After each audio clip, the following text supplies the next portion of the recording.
গোড়া মাছ বোনা করমু হালকা লসালোভাবে। এই যে তেল দিতেছি ডিসকিট।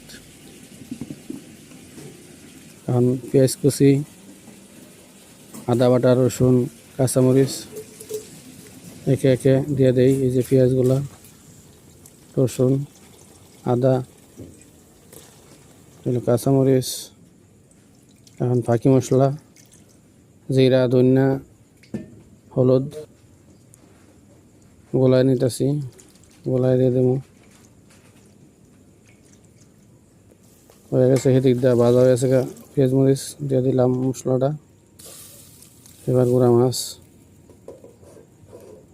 মাছটি দেওয়া শেষ হইলে ডাইকা দেবো, দিয়া জাল দিতে দেবো।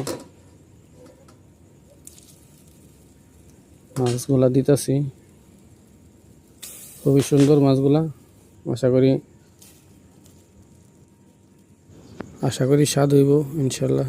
লবণ দিলাম, পরিমাণ মতো লবণ দিয়ে দিয়েছি।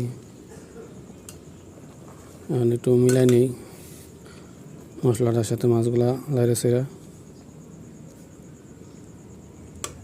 তেলে মশলা টশলা সব কিছু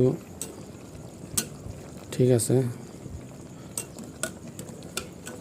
এখন মোটামুটি সিদ্ধ হয়ে যেতেছে, আর অল্প সময় দেবো।